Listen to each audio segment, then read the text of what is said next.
Olá, tudo bem? Você acha que existe uma forma certa de liderança eclesiástica?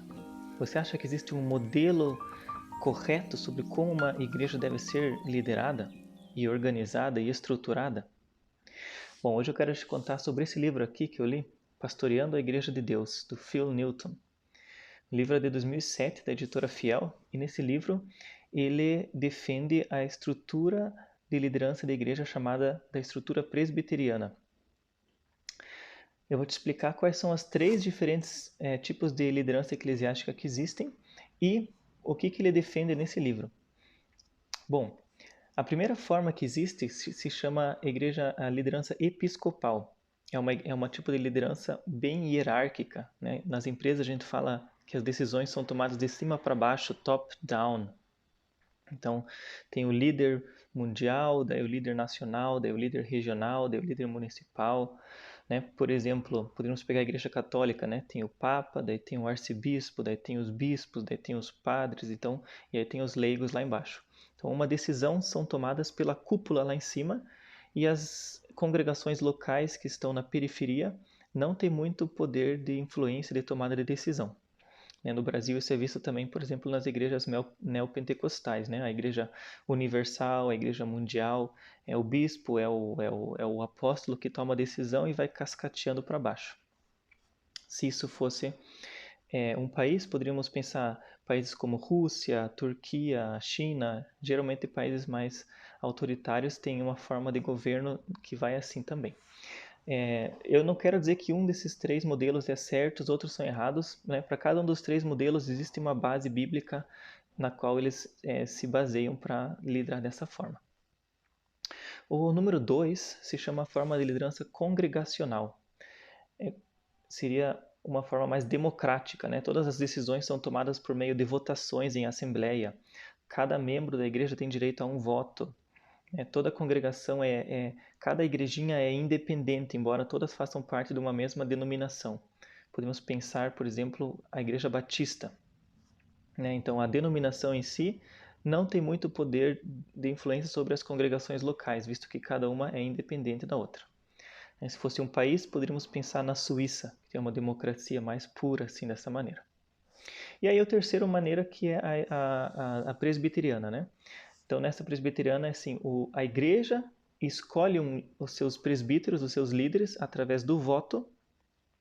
E, a partir desse momento, os presbíteros, os líderes, é quem tomam as decisões da igreja por um próximo período, aí de 1 ano, 2 anos, 3 anos, até que tenha uma nova eleição dos novos presbíteros. Então, os membros em si, eles decidem quem vão ser os presbíteros, mas a partir desse momento, quem decide o que vai acontecer na igreja não são mais os membros, mas os presbíteros que foram a quem foi encarregado essa responsabilidade pela liderança.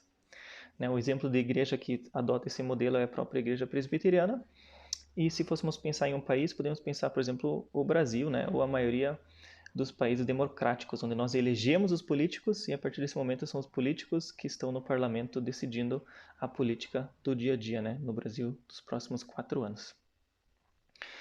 Bom, a ideia central desse livro é ajudar uma igreja que queira passar do sistema congregacional para o presbiteriano, uma igreja que queira deixar de seguir esse modelo tradicional batista para seguir o modelo presbiteriano, né? Então ele explica por que as denominações devem seguir esse modelo, por que ele é um modelo fiel às ideias do Novo Testamento, né? Adotando textos, ele explica textos, né? Por exemplo, Atos capítulo 20, como que eram os presbíteros dentro do livro de Atos. 1 Pedro capítulo 5, quando Pedro mesmo diz que ele é um presbítero entre muitos, e Hebreus capítulo 13, que também cita aí a questão dos presbíteros e do trabalho deles, da oração deles pela igreja. Então a ideia principal é dizer que numa igreja o pastor não deve ser o faz-tudo, mas que ele deve estar junto com um conselho de presbíteros liderando a igreja. Então não é aquela coisa que só tem um pastor que manda e faz tudo, mas o mais saudável para uma igreja seria quando um líder de pastores, um grupo de liderança, né, no caso um grupo de presbíteros, assumem a responsabilidade e a autoridade perante a liderança da igreja.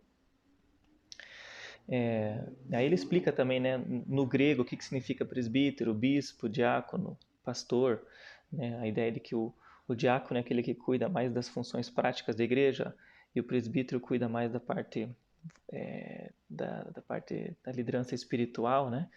E aí o bispo seria então um líder regional que tem influência sobre mais igrejas.